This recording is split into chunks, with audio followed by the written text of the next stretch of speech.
लागलेलं जास्त पाणी याच्यावर प्रतिबंध घालण्याचा निर्णय घेतला आहे. परंतु जर 26 जूनपर्यंत पाऊस आला नाही तर आपल्याला पाणी कपातसुद्धा शहरामध्ये करावी लागणार आहे. कारण आपल्याला पाणी पुरवठा फक्त आणि फक्त पवना धरणातून होते. अख्ख्या शहराला जर पाणी पुरवायचे असेल तर या संकटात आपल्याला नागरिकांनाही त्यामध्ये आम्हाला मदत करावी आणि जसं पाणी कमीत कमी वापरून आपल्याला आपल्या शहराची गरज भागवता येईल त्या दृष्टीने प्रयत्न करू. ऑलरेडी दिवसाआड पाणी पुरवठा होतो, यामध्ये अजून काय पाणी कपात होणार आहे? आता वेळ कमी करावा लागेल. कारण आत्ता पण मी सकाळी पाणी पुरवठ्याच्या अधिकाऱ्यांकडून माहिती घेतली तर 14 क्युसेक पाणी कमी काल आलेलं आहे. त्यामुळं आपल्याला ही गोष्ट खूप गांभीर्याने घ्यावी लागणार आहे.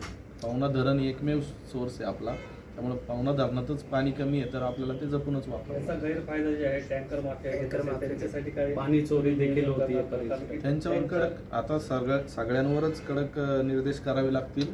कारण ही वाटते तेवढी सोपी किंवा गंभीरच समस्या आहे. सगळ्यांनी याकडे गांभीर्याने लक्ष दिले पाहिजे.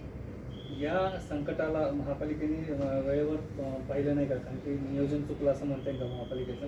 तर काही दिवसापूर्वी पाटबंधारे विभागाचं पालिकेला पत्र सुद्धा आलं होतं की पाण्याचं तुम्ही नियोजन करा. ज्याप्रमाणे पुणे महानगरपालिकेला जलसंपदा विभागाने पत्र दिलं होतं त्या प्रकारेच पिंपरी चिंचवड महानगरपालिकेला पत्र सुद्धा आलं होतं. आपल्याला सर्व माहिती आहे की पावसावरच आपलं पाणी पुरवठा डिपेंड असतो.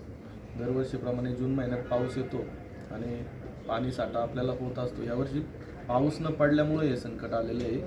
परंतु आपण याच्यातून पुढे जाऊ आणि सगळ्यांना नागरिकांना आव्हान करू की सर्वांनी पाण्याचा वापर कमीत कमी करावा आणि आपले योगदान द्यावे या प्रक्रियेत. टँकर वगैरे आपल्या महापालिकेकडून काही देणार? काही ज्या ठिकाणी कमी दाबाने पाणी पुरवठा होतोय त्या ठिकाणी पालिकेच्या वतीने काही पाणी पुरवठा करणाऱ्या टँकर नाही, आता ऑलरेडी पालिका बऱ्याच ठिकाणी टँकरने पाणी पुरवठा करते. आमच्या प्रभागात सुद्धा जिथे जिथे पाणी येत नाही मी स्वतः पालिकेला टँकरने पाणी पुरवायला लावतोय.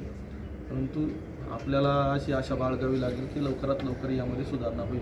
आपण जे आदेश दिले स्विमिंग पूल बंद केले जातील किंवा वॉशिंग सेंटर्स वगैरे बंद केले जातील, पण काही ठिकाणी अजूनही अनधिकृत वॉशिंग सेंटर्स सुरू आहेत जे कायमस्वरूपी पाणी उपसा करत आहेत.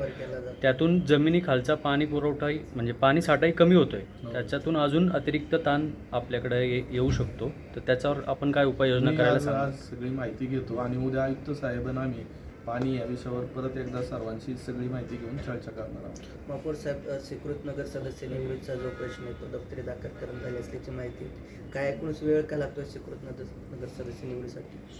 खरं तर स्वीकृत नगरसेवक सदस्य हे आमचे भारतीय जनता पक्षाचे अजून नावे निश्चित न झाल्यामुळे त्याला वेळ लागतोय. परंतु मी आमच्या वरिष्ठ पातळीवर नेत्यांकडे किंवा स्थानिक नेत्यांकडेही पाणी पाठपुरावा करत आहे की लवकरात लवकर स्वीकृत नावे जाहीर करावीत.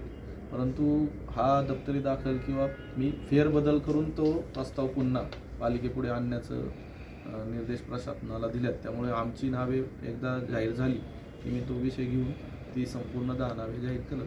किती वेळ लागेल अंदाजे काय सांगते? लवकरात लवकर करण्याचा प्रयत्न करतोय. आशा आहे की पुढच्या सर्वसाधारण सभेमध्ये ही नावं येऊन जातील. नावांना काय विरोध वगैरे होत आहे का? तसं काही नाही, जास्त मागणी आहे नावांना. आमच्याकडे संख्या जास्त आहे त्यामुळे ती निश्चित होत नाही. या नावांचा निर्णय कोण घेणार? पक्षश्रेष्ठीच घेणार, मुख्यमंत्री साहेबच घेणार. ठीक आहे.